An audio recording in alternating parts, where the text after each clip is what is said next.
Il a été joueur mais aussi entraîneur du RCT, notamment du titre de 92, Jean-Claude Balator.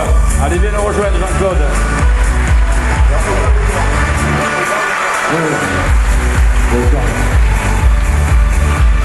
Il a été l'un, et moi je dirais le plus grand mêlée du rugby français, c'est un avis personnel, monsieur Jérôme Gagnon.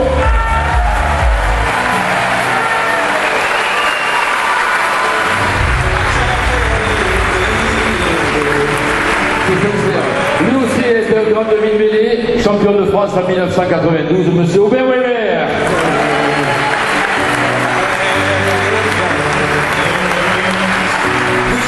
Voilà quelques générations, Stéphane, de ces joueurs qui ont porté haut comme toi ce maillot frappé du muguet. Allez, André, un petit mot sur Stéphane et puis sur RCT. Sur Stéphane, j'ai pas eu de contact direct, quoique encore, il a débuté le rugby dans un quartier qui s'appelait Nice. Il y avait encore Jean-Claude Balator comme entraîneur et quelque part il était déjà aspiré par les Toulonnais parce que c'était quand même une école de rugby qu'on avait mis en place et qui a effectivement été plutôt productive de talent. Et tout ça pour l'anecdote parce qu'il était très petit. Vous ne pouvez pas encore le deviner. Mais concernant sa qualité de joueur, disons que moi je pense qu'on ne peut pas faire de bonne mayonnaise sans Stéphane à l'arbitrage. C'est-à-dire que cette équipe de Toulon, ça Stéphane à l'arbitrage, c'est jamais pareil. Autrement dit, c'est un garçon, ses qualités ne sont pas à l'énormer parce qu'il en a toute la gamme, sans avoir vraiment un point extraordinaire, sauf bien sûr ce qui est très connu, mais je pense que c'est le joueur qui amène le lien et la confiance dans cette équipe de Toulon. Voilà mon opinion sur Stéphane. Jean-Claude, merci André. Jean-Claude, tu l'as connu jeune alors? Je ne l'ai pas connu, mais je sais qu'il a fait partie de l'école de rugby de Nice avec son frère. Tu as des échos de cette époque-là? Pas particulièrement parce que les équipes minimes à cette époque-là, on les suivait peut-être pas énormément, mais quelque part il a dû être vacciné à l'envie de revenir sur la Côte d'Azur et ça a été une bonne chose pour Toulon parce qu'effectivement c'est la valeur ajoutée à l'équipe. On peut avoir des grands joueurs, des gros, des costauds, mais lui je pense qu'il a une place à lui tout seul, que ce soit en 6, en 7, en 8 ou derrière pour une facilité tactique, mais c'est vraiment un très grand joueur et je suis très fier de le voir et de lui dire. Jérôme, il avait des cannes de feu, comme on dit, mais lui, il est pas mal. Hein. Il est pas mal. Hein. Il est pas mal. Je crois que tu allais encore me parler des deux Stéphane, des deux d'Hermitage qui étaient à Nice. En fait, à cette époque-là, quand ils étaient tout petits, c'était deux branleurs. Ah bon? Ils s'entraînaient jamais. Et d'ailleurs, en ce moment, ils ne s'entraînent pas non plus, mais c'est le meilleur. Donc en fait, lui, il défie toutes les lois, et peut-être de diététique et de tout, mais bon, c'est le meilleur sur le terrain.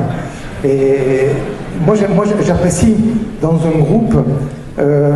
Et d'ailleurs, on sait qu'un groupe va aller loin lorsqu'il y a des joueurs déterminants dans cette équipe. Et un joueur déterminant, c'est celui qui arrive à être à son meilleur niveau dans les matchs couperés.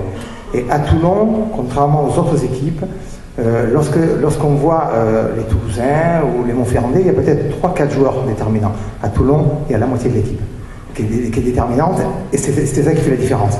Et on le voit, d'ailleurs sur les images, on le voit. Ce qui est impressionnant quand on est en train de jouer, et c'est surtout quand on voit jouer l'équipe adverse dans les derniers quarts d'heure, c'est qu'on voit dans leurs yeux de la résignation. Et c'est terrible pour un joueur, pour un compétiteur, de savoir que la fin du match arrive et qu'on n'a aucune solution pour gagner contre Toulon. Ça veut dire que Toulon est très fort et en défense et en attaque, et qu'on ne peut jamais les déborder. Et Stéphane est un joueur proté. Je crois qu'on peut le faire jouer pratiquement à tous les postes. Je pense qu'il pourrait jouer demi-mêlée aussi. Il a une capacité d'accélération. Il n'a pas une super passe quand même. On me l'a soufflé, hein, confirmé. Si, je vois des joueurs qui disent non, mais je suis sûr que oui, il peut jouer demi-mêlée. C'est un joueur énorme sur le terrain parce qu'il fait la différence, parce qu'il a toujours le geste juste. Et je voudrais souligner, moi, surtout l'essai qui a été marqué par Smith en finale de Coupe d'Europe, où il y a une action qui est somptueuse, et qui est le résumé de cette finale, qui est une semaine de très très haut niveau, où on voit donc Bastaro qui arrive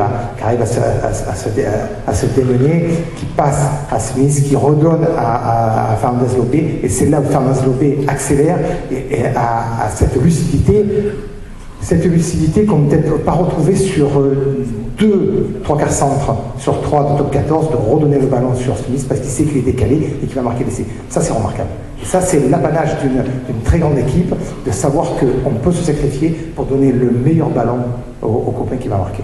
Voilà, ça c'est une Alors, on va terminer ce tour de table avec Aubert. Alors, dis-moi, Aubert, toi qui vois beaucoup de matchs, est-ce que tu es impressionné par ce doublé historique réalisé par Stéphane et toute l'équipe?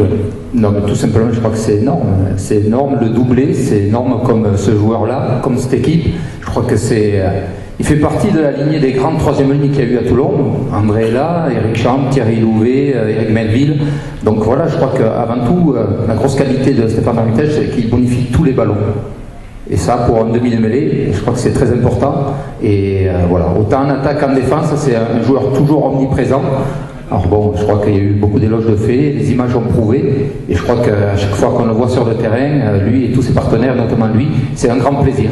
Alors c'est vrai que par moi, il y a un petit problème, moi qui commande des fois les matchs, on le confond avec Mathieu Bastaro. Alors par rapport un petit peu au poids, alors moi je leur demandais de faire un petit truc pour se différencier, quoi. Je sais pas, un casque ou une fleur ou quelque chose sur le maillot, je sais pas, parce que alors à chaque fois on vous confond. Alors au niveau du poids, je sais pas, il y aura la balance pour tout à l'heure, il paraît que c'est... toi qui es plus lourd, Mathieu? On arrête là, sport. Non mais voilà, tout simplement je crois que ce soir mérite amplement ce trophée, et je rejoindrai Bernard à la porte tout à l'heure par rapport à ce qu'il a dit. Je crois que si M. Lancaster ne le prend pas avec l'équipe nationale d'Angleterre, il va faire une grosse bêtise. Mais s'il ne le veut pas, peut-être qu'en France on va le prendre, et ça serait un grand truc pour l'équipe de France. Merci. Stéphane, avance-toi. Allez, avancez-vous pour la photo. C'est un petit peu...